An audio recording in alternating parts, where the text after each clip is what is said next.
이번 주 우리에게 주신 하나님의 말씀은 고린도전서 11장 27절에서 30절까지 말씀입니다. 찾으셨으면 앞에 띄어져 있죠. 한 목소리를 함께 봉독하도록 하겠습니다. 시작. 그러므로 누구든지 주의 떡이나 잔을 합당하지 않게 먹고 마시는 자는 주의 몸과 피에 대하여 죄를 짓는 것이니라. 사람이 자기를 살피고 그 후에야 이 떡을 먹고 이 잔을 마실지니 주의 몸을 분별하지 못하고 먹고 마시는 자는 자기의 죄를 먹고 마시는 것이니라. 그러므로 너희 중에 약한 자와 병든 자가 많고 잠자는 자도 적지 아니하니. 아멘. 아멘. 예, 오늘 이 본문 말씀을 가지고 치유와 건강은 나의 것입니다. 네 번째 시간 말씀을 함께 나누도록 하겠습니다. 우리 제목 같이 한번 읽을까요? 시작. 치유와 건강은 나의 것입니다. 아멘. 예, 그동안 송구영신 예배와 그리고 신년 예배가 있어서 다른 내용으로 말씀을 전했습니다. 그리고 한 3주 만에 이제 이 말씀으로 다시 돌아왔는데요. 그 3주 전에 우리가 다뤘던 말씀이 치유와 건강은 나의 것입니다의 작은 제목으로 그리스도인이 왜 질병에 걸리는가라는 말씀을 함께 나눴습니다. 물론 기억들이 안 나실 거예요. 왜 질병에 걸리냐면 첫 번째는 내 백성이 지식이 없어 망한다겠죠. 4장 말씀에 말씀에 대한 지식이 부족한 거예요. 이 말씀에 대한 지식이 어떤 지식이냐? 율법적인 말씀이 아니라 은혜의 말씀, 믿음의 말씀. 아멘. 구약의 말씀은, 구약의 율법은 그림자죠. 그 그림자의 실체는 예수 그리스도예요. 예수 그리스도는 우리에게 성령, 하나님의 영으로 다시 태어나게 하시기 위해서 속량 사역을 하시기 위해서 오신 분이에요. 그러므로 그 말씀의 실제는 성령이 우리에게 왔을 때 이후로부터 주어진 말씀이에요. 그것은 곧 복음이기도 한데 예수님이 살아계실 때까지 십자가에 못 박혀 죽으시 전까지만 해도 그건 율법 시대였습니다. 그럼 성령 시대는 언제예요? 성령 받은 이후에. 성령 받은 이후에, 그러니까 사도행전 2장 넘어서부터의 그 말씀들이 복음의 실제라는 거예요. 복음의 실제. 그러니까 여기에 나와 있는 말씀들에 대한 지식이 부족하면 질병에 걸렸을 때에 하나님이 나를 치셨다. 하나님이 내게 왜 이러는지 모르겠다. 내가 뭐 질병에 걸렸을 때 큰 질병이나 어떤 사고나 교통사고나 재해를 입었을 때 하나님 도대체 왜 이러시는지, 그리고 내가 이런 죄를 지었기 때문에 뭐 회개하고 막 이렇게 되어지는데 이것은 말씀에 대한 지식이 부족하기 때문입니다. 하나님이 이미 우리를 다 속량하셨습니다. 우린 더 이상 죄인이 아닙니다. 아멘. 우리는 거듭난 자, 새로운 창조물입니다. 새로운 창조물은 하나님은 절대적으로 선하시고 사랑이시라는 것을 잊으시면 안 됩니다. 그 사랑 안에 믿음의 말씀 안에서 우리는 이미 합법적으로 신성한 생명과 건강을 받았음을 아셔야 됩니다. 지식에 대한 부족과 그 두 번째 이어지는 부분들이 그냥 하나로 통으로 이어져 있는 부분인데요. 그 첫 번째 지식에 대한 부족이고 두 번째가 그리스도의 속량 사역의 완전한 성취가 되었음을 믿는 거예요. 아멘. 속량 사역으로 말미암아 우리는 완전히 성취되었기 때문에 우리는 구원받았습니다. 그 구원이 죽어서 천국 가는 것으로만 이루어지는 것이 아니라 질병에서부터도 우리는 완전한 구원을 받았고요. 재정적인 것, 환경적인 것, 어떤 여건, 뭐 가정 안에 어떤 가게에 흐른 어떤 저주이든지 간에 어떤 상황에서 있어서든지 우리는 구원받았습니다. 왜? 그리스도가 완전히 그 모든 율법의 저주로부터 우리를 끊어내셨고 속량하셨기 때문입니다. 그래서 우리는 그 속량의 사역에 대해서 실질적으로 얼마나 활성시키느냐에 따라서 그것을 누리고 사는 거예요. 그 은혜를. 그것은 활성화시키는 훈련이 안 되어져서 그리스도인들이 계속 질병에 놓여 있다는 것입니다. 그럼 어떻게 그 활성화시키는 거냐? 우리는 거듭남으로 치유되어졌고 그리고 신성한 생명과 건강이 합법적으로 생득권으로 나의 것이 되었다는 것을 믿어야 합니다. 아멘. 거듭남으로 치유는 내 것이에요. 질병의 그리스도인도 질병에 걸릴 수 있어요. 그러나 이것은 내 것이, 치유는 내 것이라요. 치유는 당연히 내 것이니까 주장해야겠죠. 그리고 신성한 생명과 건강이 합법적인 거예요. 아멘. 우주 최고의 법관이신 하나님께서 아담에게 너는 이것을 먹는 날엔 정령 반드시 죽으리라 라고 말씀하셨어요. 이것은 법이에요. 하나님이 법으로 정해놓으신 거예요. 그렇기 때문에 아담이 그것을 자의적으로 먹는 것을 막지 못하셨고요. 막지 못했다기보다도 하나님의 법이기 때문에 그냥 그 아담의 자유의지를 그냥 인정해 주신 거예요.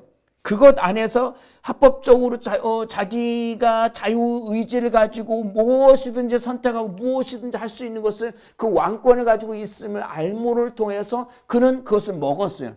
그 선악과를 먹음으로 말미암아 그는 그 왕권을 고스란히 사탄에게 주었고 사탄이 그 사망의 왕노릇하는 자가 됨으로 말미암아 모든 질병과 저주와 재앙이 인간에는 이 세상 속 안에 들어오게 된 것입니다. 그것도 합법적인 것이죠. 그것은 그렇다면 그것은 죄와 사망에 대한 합법적인 대가는 죽음이에요. 죄의 삭은 사망이다. 그래서 모든 사람은 하나님으로부터 분리되어졌고 그 모든 사람은 그것의 증상으로 죽어갔고 그리고 결국은 사망에 이르게 되는데 육체의 질병으로 아니면 노화로 인해서 죽는 것이 대가이기보다도 실제적으로 하나님과 영원한 분리, 지옥에 가는 것이 그 대가입니다. 그것이 대가인데 예수님이 그것을 합법적으로 그 값을 치르셨습니다.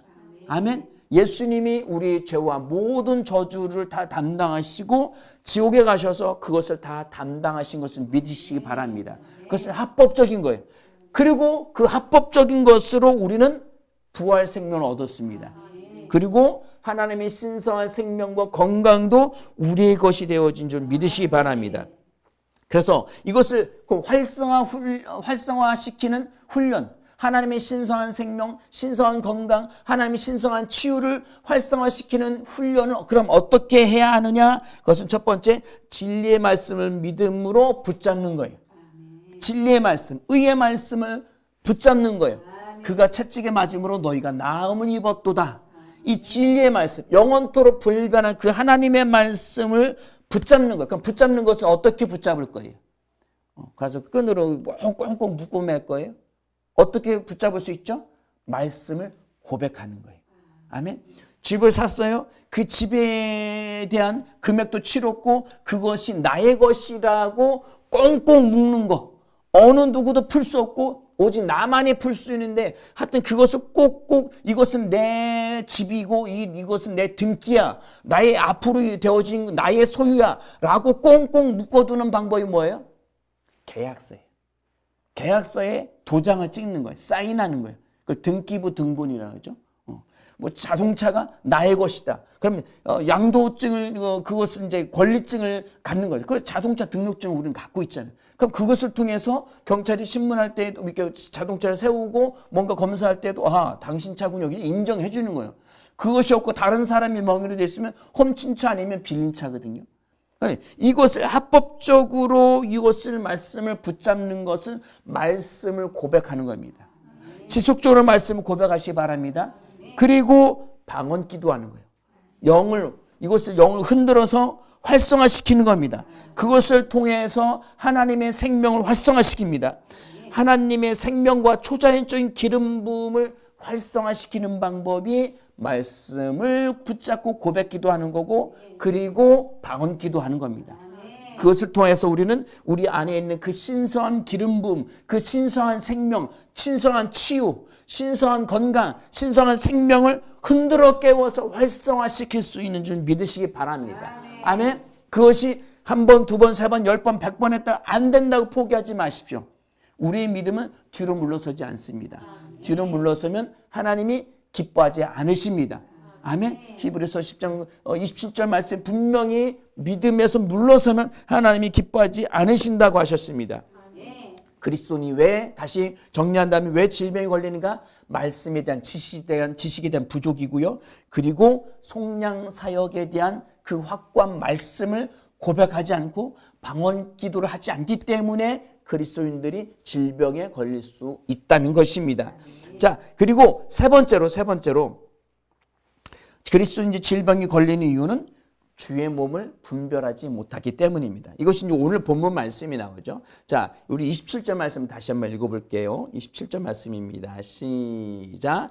그러므로 누구든지 주의 떡이나 잔을 합당하지 않게 먹고 마시는 자는 주의 몸과 피에 대하여 죄를 짓는 것이니라. 아멘.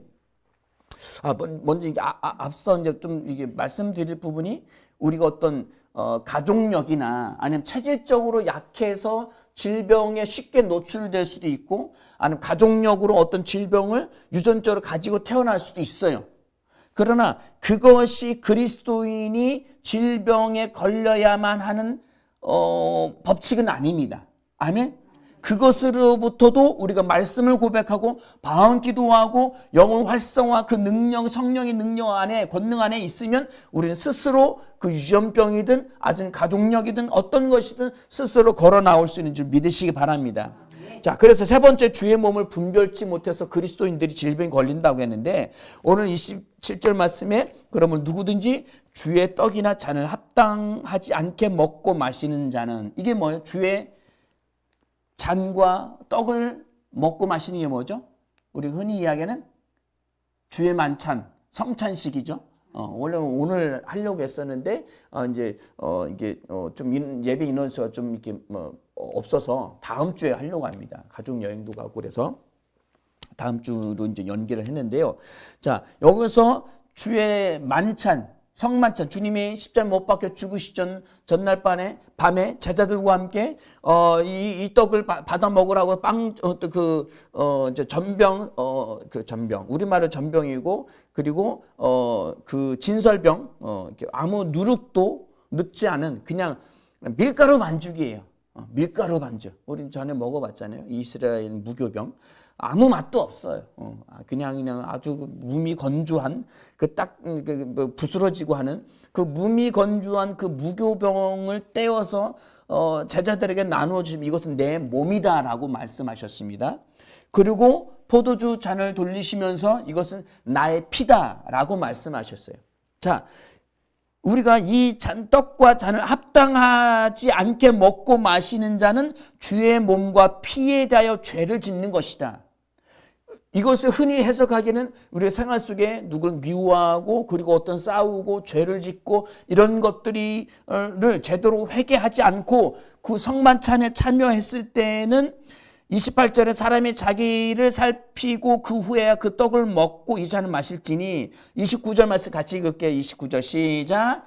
주의 몸을 분별하지 못하고 먹고 마시는 자는 자기의 죄를 먹고 마시는 것이라. 그러므로 시작. 너희 중에 약한 자와 병든 자가 많고 잠자는 자도 적지 아니하니. 이것을 문자 그대로 해석해서 회개하지 않고 이런 것들을 제대로 처리하지 않고 성찬식에 참여하니까 병드는 것이다. 그리고 사고도 나고 삶의 문제들이 가득하게 되어지는 것이다 라고 이야기를 합니다. 자, 만약에 그렇다면 그러면 우리가 성찬식 할 때 주님의 그 무교병을 떼고 포도주를 마신다면 그 무교병이 진짜 예수님의 살이 되는 거예요. 그 포도주가 실제 예수님의 피가 되는 거예요. 그렇게 되는 거죠. 그럼 천주교의 화채설이 되는 거예요. 캐톨릭은 진짜 본인들이 나누는 그 포도주와 그 동그란 무교병이 있어요. 이제 아예 그건 기성품으로 해서 나오는데 그렇게 했을 때에 그거 자체가 잘못됐다는 게 아니에요.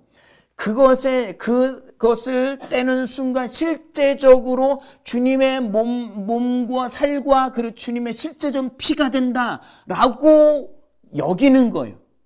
그러면 이건 율법주의적으로 빠지는 거예요.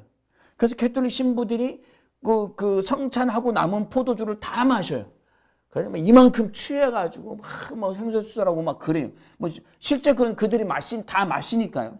그리고 거기다 뭐 다른 거 섞지도 않아요. 우리는 뭐 이게 또 알코올 도수가 있으니까 그 포도즙도 섞고 막 이렇게 하지만, 그러나 우리 그리스도인 개신교에서는 그것이 실제 몸도 예수님의 몸도 아니고 실제 피도 아닙니다.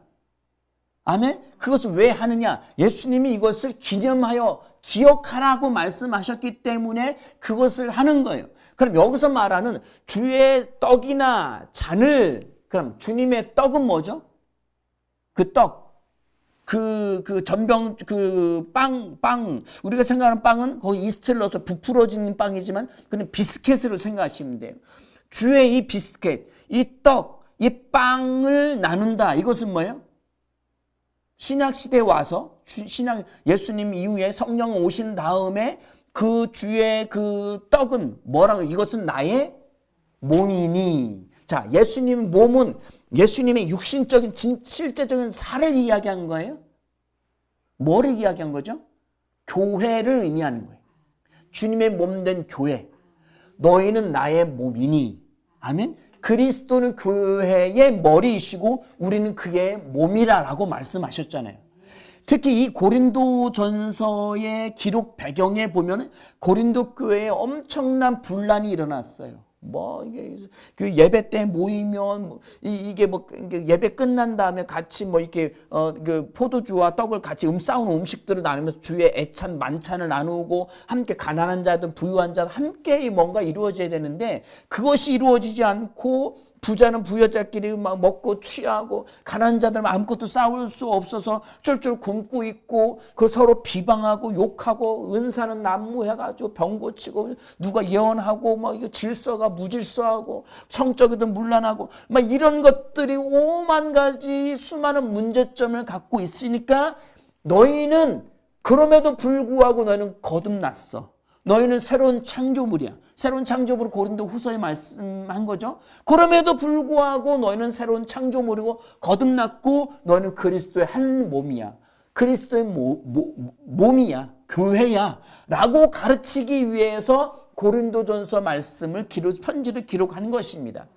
그 큰 맥락 안에서 본다면 누구든지 주의 떡이나 잔을 합당하지 않게 먹고 마시는 자는, 자, 다시 돌아와서 떡은 주님의 실제적인 교회의 몸이라겠죠.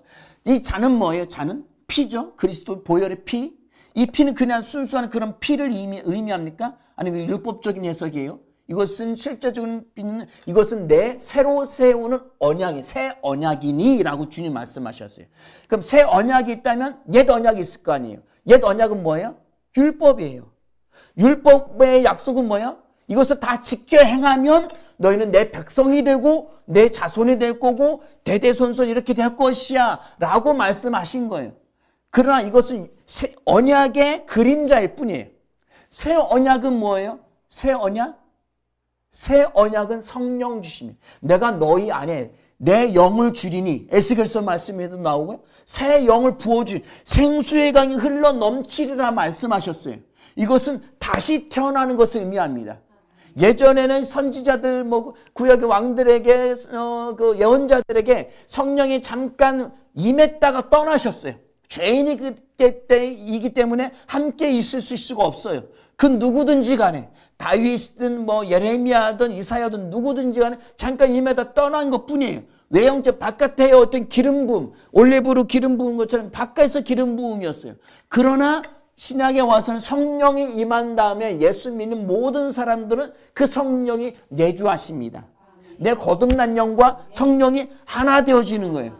하나 되어져서 우리는 하나님의 거룩한 산 교회가 되어져 가는 겁니다. 너와 내가 하나, 두세 사람이 모인 곳은 나도 그들과 함께 있다 라고 말씀하셨잖아요. 이것이 새 언약입니다. 아멘. 성령으로 말미암아 다시 태어난 것.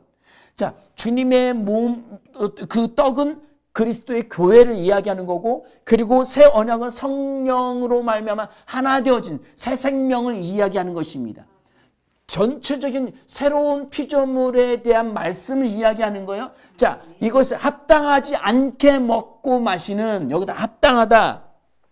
란 말씀이 어떤 말씀이냐면 아낙시오스라는 말씀 그리스어인데 이것은 어떤 의미를 갖고 있냐면 어떤 이렇게 불손하게 가치 없이 적합하지 않게 합당하지 않게 즉 이 말씀은 주의 몸을 합당하지 못하게 대하는 태도에 대해서 이야기하는 거예요.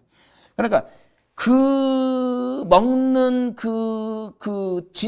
무교병에 대한 그것을 내가 싸우고 미워하고 어떤 죄를 짓고 와서 그런 이렇게 합당하지 옷도 그냥 대충 입고 오고 뭐 이런 단순한 태도를 이야기하는 것이 아니라 내 삶, 우리의 삶 가운데 주님의 교회를 대하는 그 삶의 태도에 대해서 고린도 교인들을 꾸짖는 거예요. 고린도 교인들이 그렇게 대했으니까 그것에 대해서 꾸짖으면서 그렇게 그 떡과 잔을 합당하지 않게 먹고 마시는 자는 주의 몸과 피에 대하여 죄를 짓는 것이다 라고 이야기하는 거예요. 맞죠?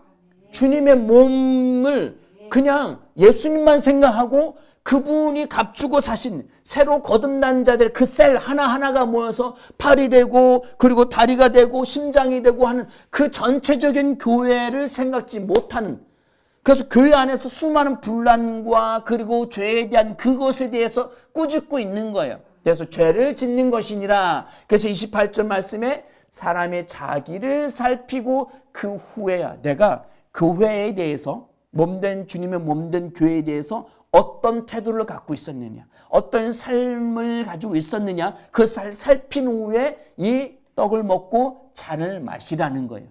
자 29절 말씀 같이 읽어요. 시작. 주의 몸을 분별하지 못하고 먹고 마시는 자는 자기의 죄를 먹고 마시는 것이니라 라고 되어 있는데 주의 몸을 분별하지라는 제목은 단어는 디아크리노라는 단어인데요. 이것은 구별하다, 판단하다, 정확하게 분별하다 라는 뜻을 갖고 있어요.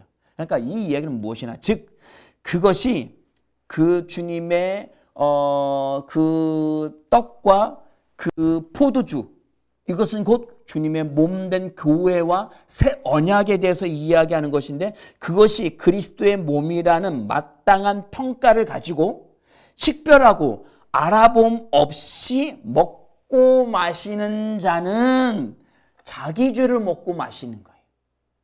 그래서 그 결과가 무엇이냐? 그러므로 너희 중에 약한 자와 병든 자가 많고 라고 이야기하고 있습니다. 그러니까 실제적으로 고린도 교회 안에 질병이 많았다는 거예요. 병든 자가 많았다는 거예요. 왜? 주의 만찬을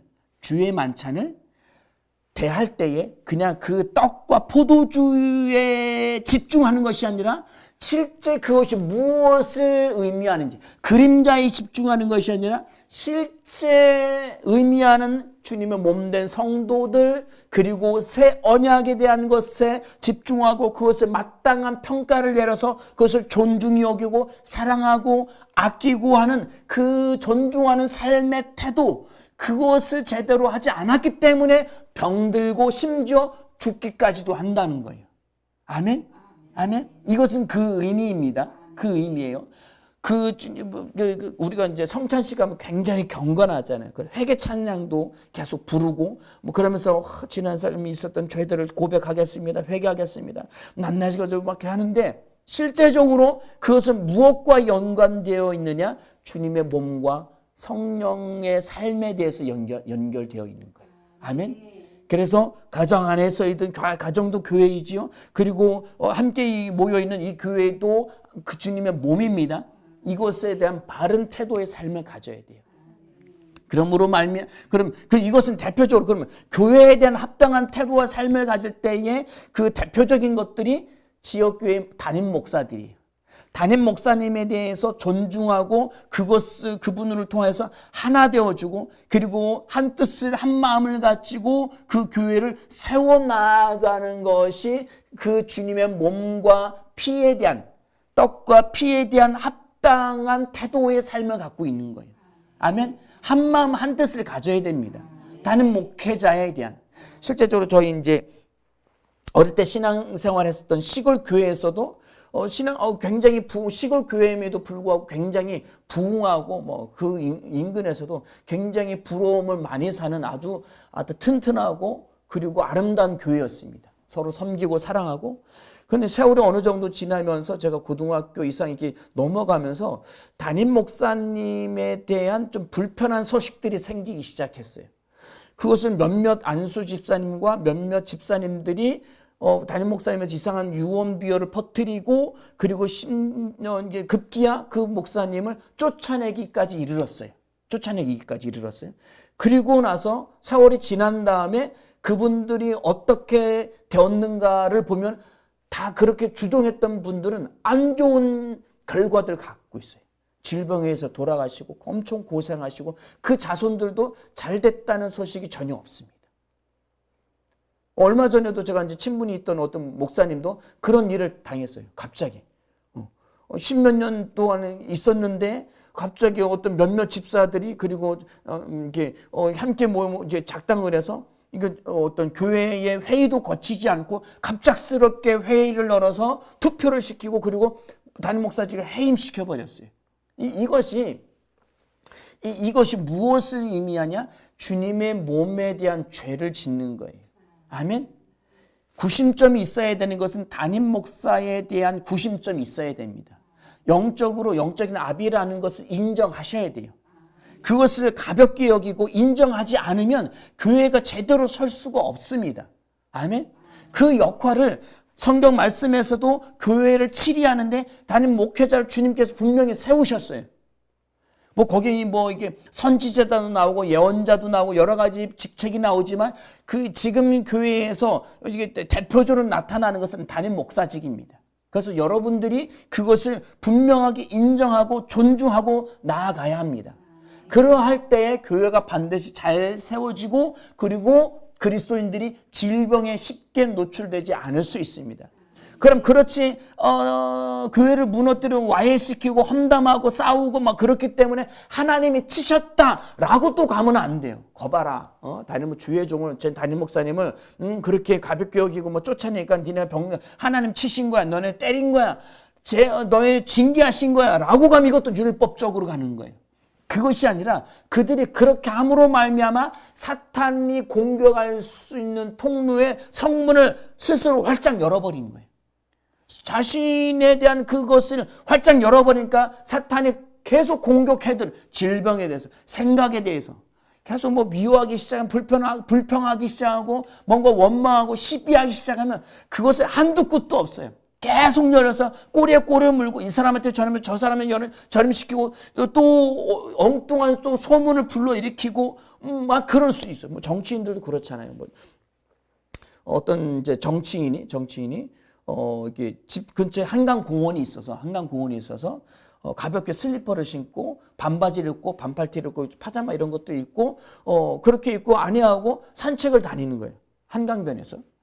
그냥 가볍게 한강변도 다니고 때로는 이렇게 운동도 하고 그랬었는데 떡하니 신문에 딱 나기는 누가 그 한강변의 강남 모 아파트 40뭐 몇 억짜리의 아파트에 살고 있다. 라고 그냥 큰 기사를. 이 사람이 재산 축적을 어디서 했겠느냐. 이 분명히 부정부패 뭔가 지는 고상하게 국민들을 위하는 척 해놓고 그리고 뒤로는 이렇게 부유한 아파트에 살고 있지 않느냐라고 하는 기사가 났대요. 그런데 실제 보니까 그 사람은 허름한 빌라에 살고 있다고 그러더라고요. 누구를 칭찬하고 누구를 비하하는 게 아니에요. 그러니까 안 좋은 시각으로 보기 시작하면 모든 것을 다 갖다 걸어놓고 안 좋은 소문을 낼 수 있다는 거예요. 담임 목사님에 대한 부분도 마찬가지입니다. 그분에 대한 그것에 대한 어떤 그 교회 지도자에 대한 그 책임감을 갖고 있는 분에 대한 존중과 그리고 존경하는 마음을 갖고 있어야만 그 다른 것이 틈타지 않을 수 있어요. 사탄은 끊임없이 이간질하고 갈라놓는 자이거든요. 그 마음을 꼭 갖고 계시기 바랍니다. 아멘. 이런 부분들이 제대로 되지 않을 때는 교회에 이제 그런 부분들이 생길 수 있겠지요. 여하튼 간에 그런 질병들과 그리고 심지어 죽음에 이르는 것까지 나타날 수 있는데 이것은 하나님이 치시는 것이 아니라 사탄에게 내가 문을 활짝 문을 열었다는 거예요. 그래서 사탄이 이 여러 모양으로 공격을 해 들어온다는 거예요. 그러니까 분란을 일으키는 심령은 어둡고 그리고 상한 영을 갖게 됩니다. 어둠이 아주 그냥 음습하게 되고 그 상한 심령을 갖게 되니까 사탄이 계속 들어와서 역사하게 되는 거예요. 나도 모르면서 계속 역사하게 됩니다. 그러니까 그 문을 열어주니까 성문이 무방비이니 뭐 지 맘대로 와서 휘짓고 돌아다니는 뭐 거지도 들어오고 뭐 사기꾼도 들어오고 막 질병 바이러스 들어오고 뭐 우리가 이제 코비드 코로나를 겪었잖아요. 각 나라마다 봉쇄를 해버리잖아요. 다른 외국인을 통해서 들어오지 못하는, 우리는 뭐 내국 안에서는 계속 이제 철저하게 방역을 하고 막 하고 놓고 그리고 딱 외국인 들어오지 못하게 하는 것처럼 우리의 심령 안에 그 성문을 굳게 걸어 잠그시기 바랍니다. 율법적인 말씀도 아니고 다른 거짓된 것도 아니고 불평 원망 시비 이런 것도 아니고 오직 하나님의 의의 말씀, 믿음의 말씀만 내 안에서 내 혼의 영역에서 역사할 수 있도록 잠가 두시기 바랍니다. 이것을 통해서 우리는 그리스도인으로서 질병에 놓이지 않을 수 있습니다. 아멘. 첫 번째로 정확한 지식의 말씀입니다. 그리고 두 번째로 그 생명과 합법적으로 얻어진 신성 건강과 그 생명에 대한 것을 합법적으로 활성화시키려고 하면은 뭐요? 말씀 고백을 해야 된다고 했어요. 말씀 고백을 하고 그리고 방언 기도하는 겁니다. 영을 흔들어 깨워야죠. 내 안에 성령이 계시는데 그 성령을 흔들어 깨우는 방법이 말씀 고백과 방언 기도입니다. 그것을 통해서 우리는 신성한 건강을 누릴 수 있는 줄 믿으시길 바랍니다. 저와 여러분들이 날마다 이것을 고백함을 통하여서 날마다 이것을 신성한 건강을 누리시기 바랍니다. 이 말씀 항상 읽으실 때에 이 말씀이 그냥 문맥으로만 여기 문자로만 해석하는 것이 아니라 주님의 몸된 교회와 그리고 성령으로 말미암아 얻어진 그 새 언약 의의 말씀을 반드시 잘 붙잡아야 한다는 것을 꼭 잊지 말고 나아가시기 바랍니다. 함께 기도하시겠습니다.